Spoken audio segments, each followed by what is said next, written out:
Hey, what's up? Andrew Kramer here, and welcome to another very exciting tutorial in After Effects.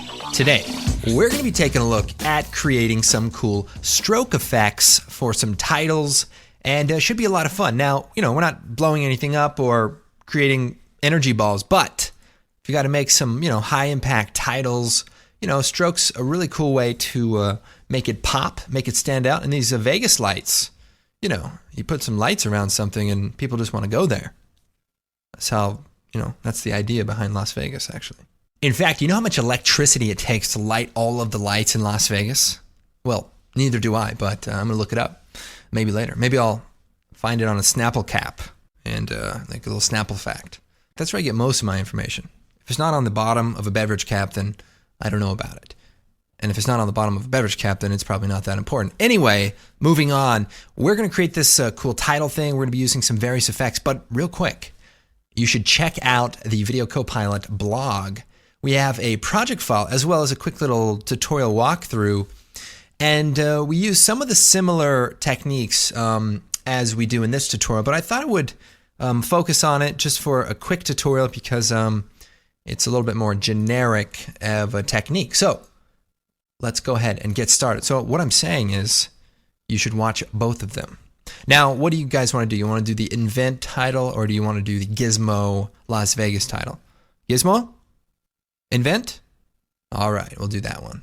Which one? This one. Okay, we'll do the Invent one. Half of you are probably thinking, wow, that's the one I picked. And the other half are probably thinking, well, that was my second choice. All right, so we'll take the text tool here and we'll just type in here rocket.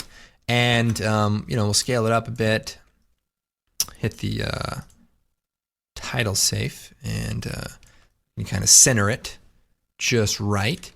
Now, the thing about this technique is we're using strokes. So a stroke is basically an outline. So we're going to try to create an outline of our text. So we'll take the text here, and we'll come over here, and we'll change this bottom color, which is a stroke color, and we'll set that to blue. And we'll set the fill color to no fill. Perfect. And then right here, we can control the size of the stroke. This actually is cool because it fills in and it looks like a solid font. It's almost like a bold version of this font. Now, if I duplicate the layer, Control D, or if you just choose Edit, Duplicate, we can make copies of it. And then if we offset the settings a little bit, then we can start creating outlines that are bigger than the previous outline. So first, let's just turn up the width, and then let's duplicate the layer, Control D again. And we'll set this bottom layer, number 2, so we'll forget about the first layer. And we'll set this track matte to alpha inverted matte. So what's happening now is it's creating a subtraction of the layer above it. So if we were to make it a little bit bigger, then it's creating an outline that's larger than our initial outline. So it's pretty much creating layers on layers. Now, we have all these layers, so how are we going to link them together? So that's the trick. So we'll take this top layer, or the first layer I should say, and we'll put it on top. And we'll name this, name this. That's going to be confusing. I'm confused. That's okay. What are we doing? Right. And what we can do is we can link the text source to the other layers. So if we go into the layer here, text, source text, and hit Alt, hold down Alt, and then click on the stopwatch, then we can pick whip the source text. And then we'll do it again for this layer. We can also copy that. So if we take this, choose Edit, Copy Expression, and then choose Edit, Paste. And then, if we change the first layer's text, all of the layers are going to update. So it's, not a big deal if you only have to change 2, but in some of these comps, we're talking about upwards of 3 layers, and that could be a lot of work. I mean, obviously there's more than 3, but I was just trying to be clever. Never works out. So, you know what? It actually does work out. When I'm not recording, I say the most clever things, and then when I start recording, oh well.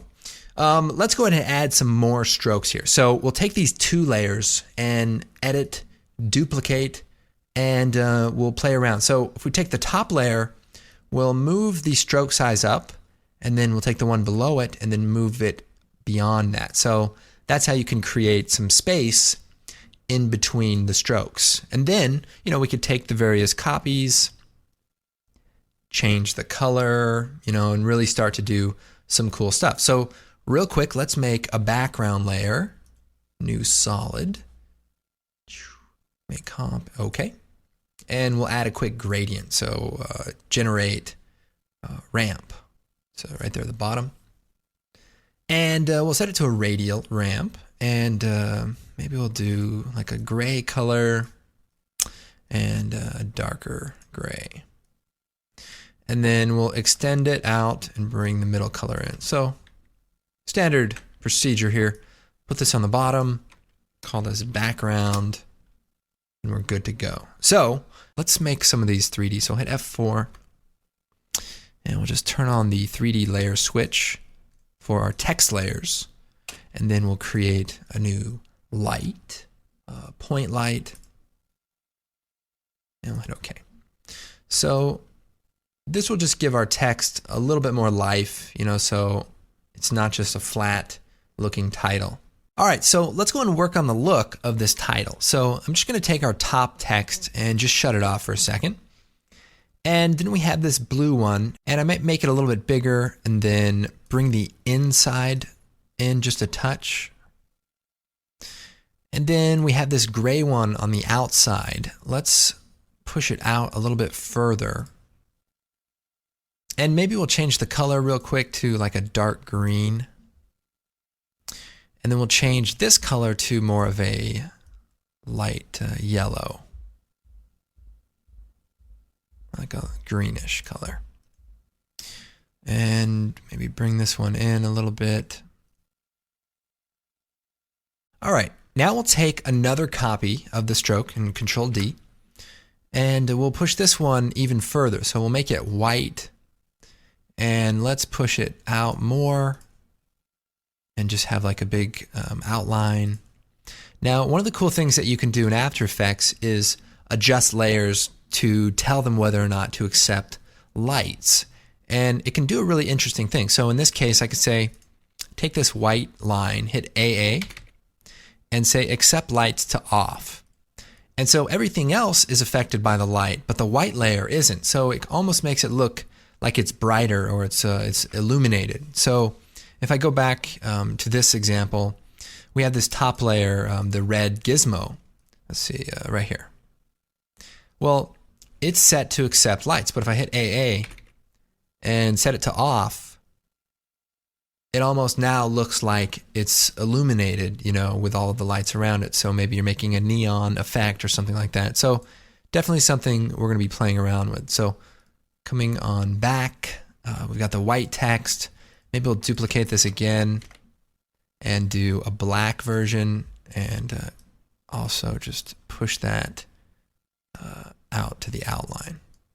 But let's go and duplicate another one here. So we'll just take this, Control D, and maybe we'll scale this one down a little bit. We'll change it to like a light green and thin it in a bit, and also the top one. So almost put like a stroke inside of this one.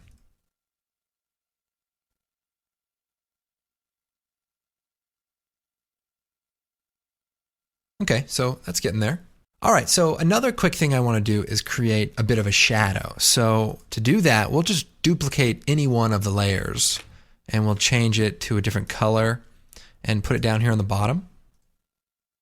And what we want to do is set this one to be black because it's going to be a shadow. So we'll choose Effect, let's see, Radial Blur, and we'll set this to Centered Zoom and turn it up a little bit. And it kind of creates like a streaking effect. And if we move the position really, really high, we can just drag this, then it almost creates a bit of a shadow. So if we shut all this off here, maybe turn up the stroke size. Actually, let's set this to what's fading zoom. Perfect. So that kind of pushes it away from where the source is. So this is starting to look pretty good. Now I'm going to duplicate it because I want to have two shadow layers, and one of them is going to just be a little bit smaller. And then we may even move it down a little bit. And then we'll take the bottom layer and just lower the opacity. And another fun thing you can do is the layers are 3D. So we could take, a couple of the strokes and move them forward on the Z-axis. So as we move these forward, or actually I probably want to bring maybe this one forward.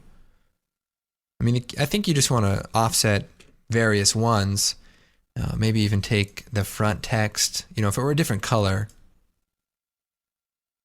we could say bring it forward a bit.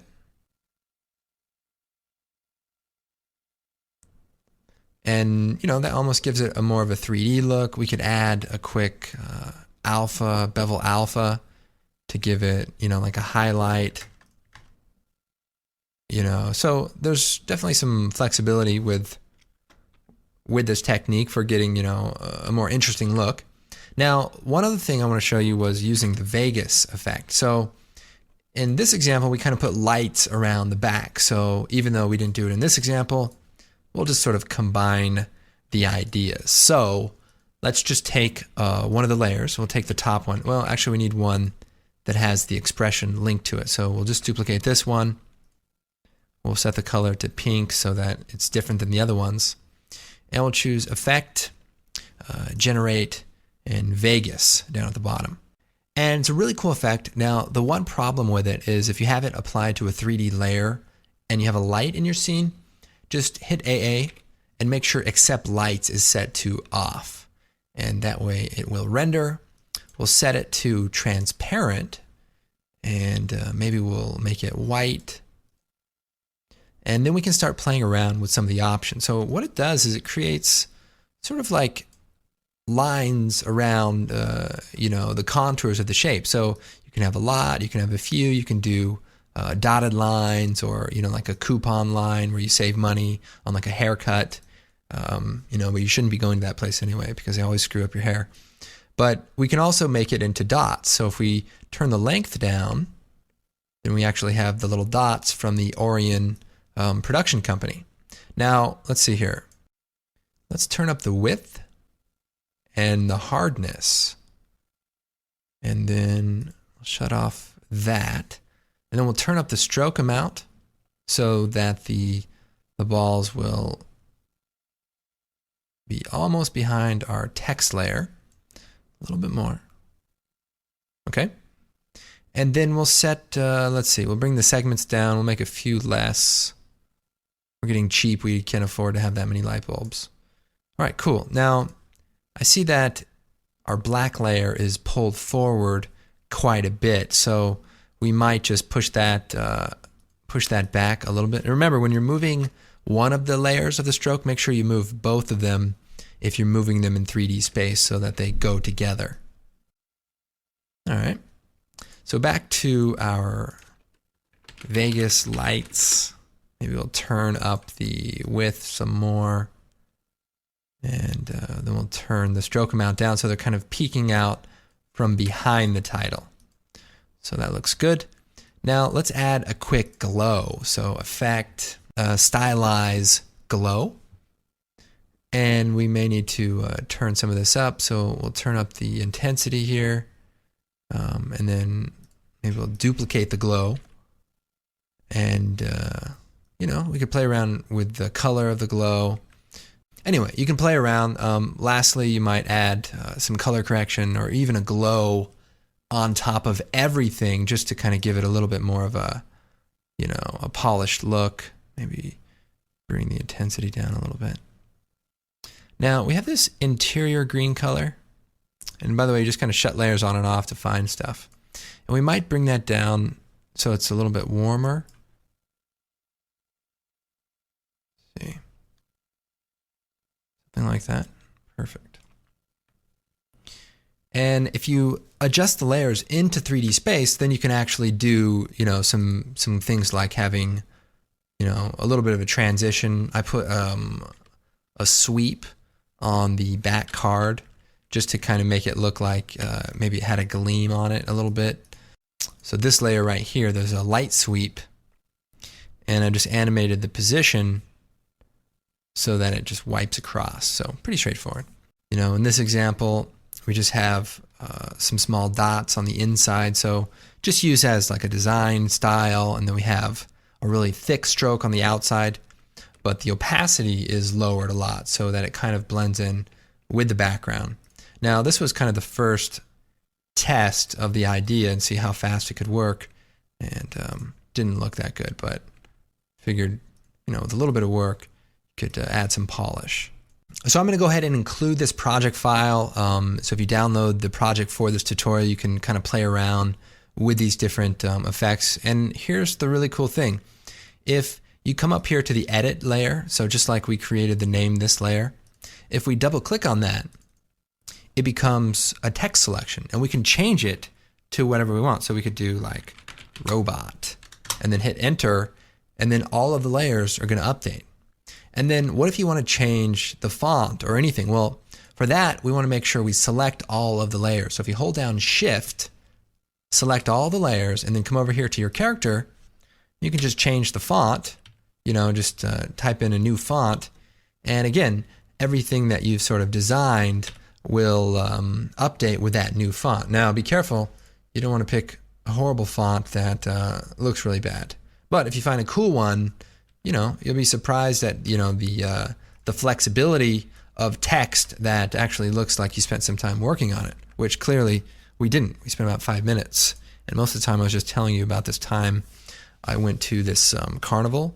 So just be thinking about how you can work smarter, when you're creating these different types of titles and things where you don't have to spend an enormous amount of time, doing repetitive work, when you can maybe link things together with simple expressions and just the idea of keeping everything synced together like my favorite band. It's just a matter of, doing what it takes. All right, well, I'm Andrew Kramer, and hope you guys enjoyed this. We will see you next time.